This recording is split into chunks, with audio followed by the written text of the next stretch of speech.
Hello, Michael. Hello, Pamela. Do you have your video on? I will have my video in just a moment. Sorry, I forgot. Pamela and I both Hello. know. Hello. We know each other from the old Digital Divide Network and the new Digital Inclusion Network that Stephen Clift of edemocracy.org has set up. And I guess from the Digital Divide side, we both have some perspectives on the coalition film. And I thought you might want to tell us about a little bit about yourself, and we can go into some of your reactions to, especially the three parts of the platform that are proposed. Okay.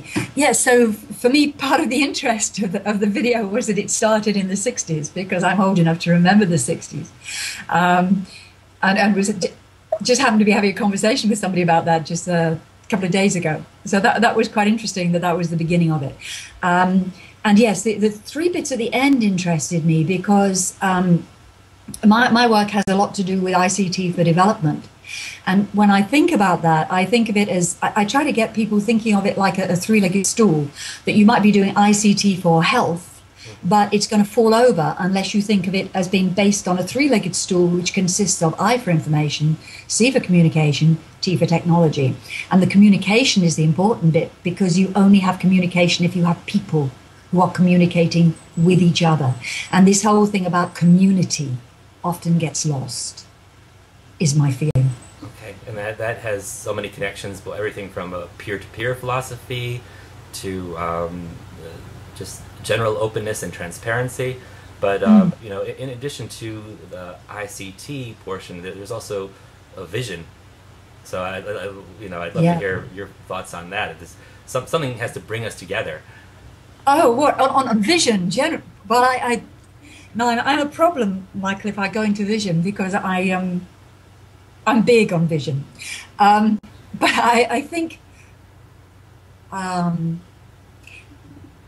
part of vision. I've written a few things related to vision for the bloggers day last year. I wrote something called "Pam, We Want Streetlights." And that was about the fact that when I'm in Nigeria, often people will say to me, Pam, we want what you've got. And particularly the streetlights example, which I wrote about, I sort of say to people, no, you don't want it like we've got it.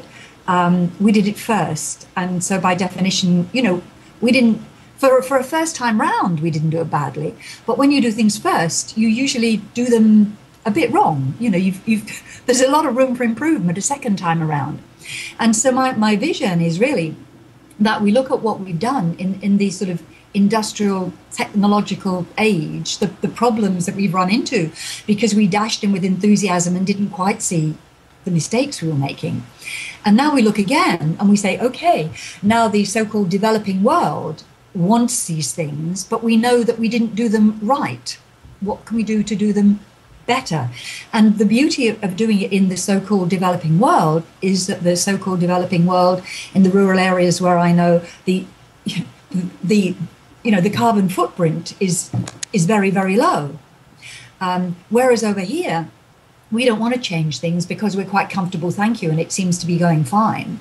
And as long as you don't look at where it's going, that's all right.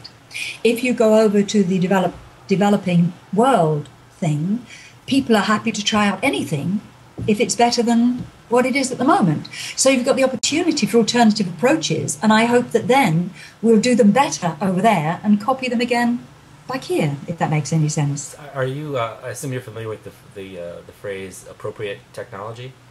Absolutely, yes. So are you're aware of Appropedia? Yes, indeed. Now, I love Appropedia, except my one sort of thing about Appropedia is that even I, who have got, you know, I can cope with the information supermarket because I have 24 hours a day, 7 days a week access to the internet. But for my friends in low bandwidth places, they do not have that. They can't afford information supermarkets. They've got to have the equivalent of, raid the fridge access. That when they come and they open the door, the little packet of information that they need will be there available for them. And for me, the problem with Appropedia, for instance, if I was looking for an appropriate pump to use connected with a fish farm and a river in Nigeria. And there's so much in the way of pumps. But there's not a nice way of going in saying, hey, I need a pump for this kind of a river and this kind of a problem and. So I was talking to somebody about that a while back, and he said, oh, Pam, so what you want is, I don't know if you have Argos in America, but we have Argos. So it's a store with an online catalogue. Yes. And, you know, you can go to it and you say, well, I want something that it's this kind of furniture and this is the price range I'm interested in, so what can you show me? And so that's what I love what's in Appropedia. I think if only I could find out the bit that I want for my particular needs more easily.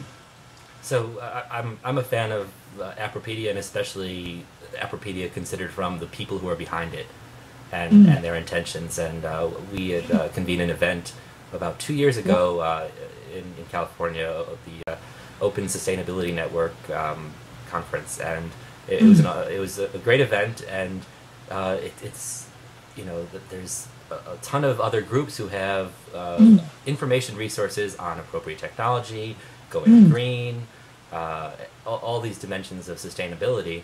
And you know, one question is how, you know, all these different spaces of content and duplicate efforts and divided audience, and yet having tools that are not necessarily satisfying to many of the end users as you're expressing. And so this is a large part of what this dialogue is meant to be about at MovementCamp, is to start figuring out, let's say, the space between these platforms, and also each one of these platforms, how can it be a better tool and resource, and is there a way that we can perhaps have another layer? Imagine specialized windows onto Appropedia that allow you to focus in on the substance that's there, and to go to the parts that you most need. And certainly if someone who's very able in a wiki environment can probably get along fine, but you know, a lot of people still need to be initiated to the wiki approach and in general. So that's sort of my reaction, or my own point of view, and this is meant to be dialogue, not just, okay, let's hear from Pam. So I just thought I'd keep us in a dialogue mode. But maybe, you know, let's touch a little bit about your experience having lived through the 60s and maybe your reaction to the film. I think it's interesting to have the personal in here too. Well, I think I'd as soon leave the 60s behind. That's a sort of almost a different conversation. But I'm just delighted with what you're saying about this whole thing about that kind of interface between the tremendous wealth and riches that are in there in Wikipedia, in Appropedia, and how we pull them back out again. Yeah. Because my work in Nigeria, I got involved in Nigeria because a friend of mine married a Nigerian.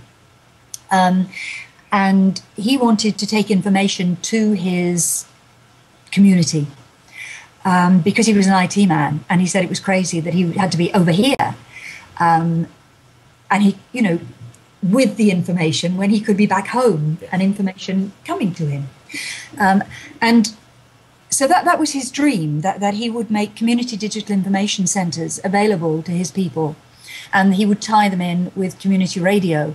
And he used to say, you know, that he wanted his friends, when they were working in the fields, he wanted the radio to speak to them. He used to have this tiny little radio thing that there was his visual aid of what he wanted to do. And he said, we have to speak to people in the language that they understand.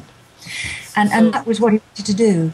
There's certainly Appropedia as this big information resource, but you know, more of what we're doing right now, like people speaking, producing content, and you know, about these various topics, so that you know, if there's a more constant flow, and let's say one day you and someone else are talking about, let's say those pumps that we were referring to earlier, certainly in our conversation we would point to specific resources, and that would catch someone's attention, and then they could go back into Appropedia or wherever it may be.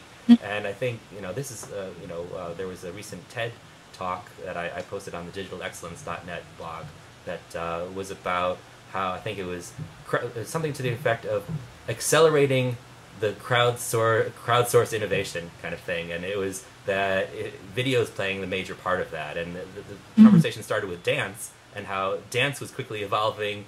The one where the guy joins in.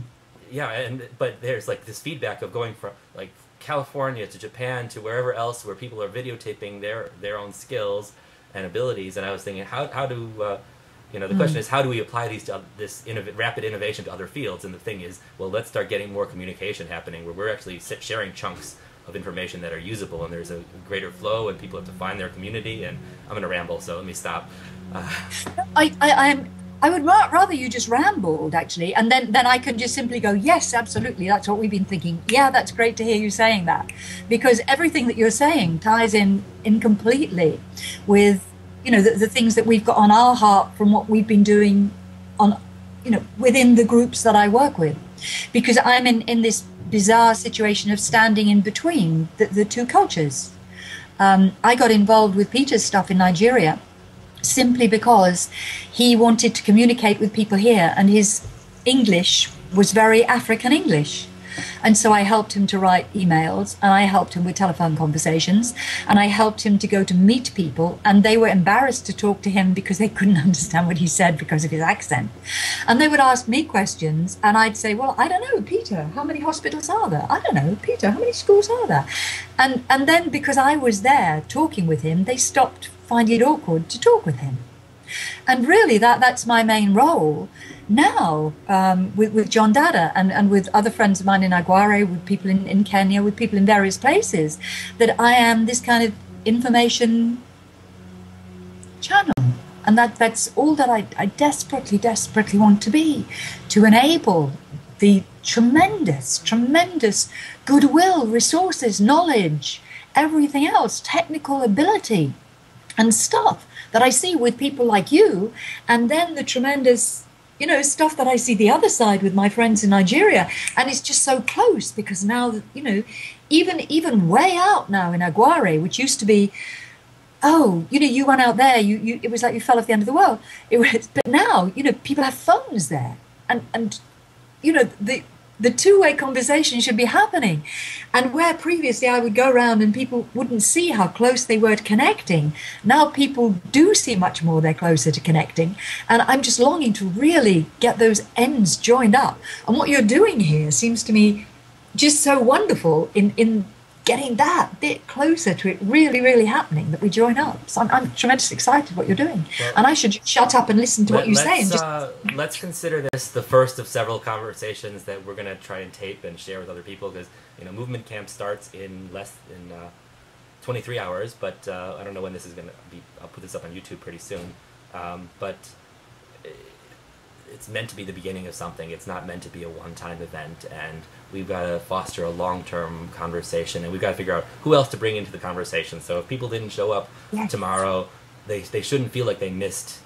Hopefully they feel like they missed something, but they shouldn't feel like they're not still just as welcome and just as important for our efforts. So let's if you want to have any closing comments, let's do that so we can. My closing comment is simply, that's lovely, and let's continue. Okay, I look forward to it, and we'll see you tomorrow. Okay, thanks a lot, Michael. Pleasure to meet you properly now. Bye-bye.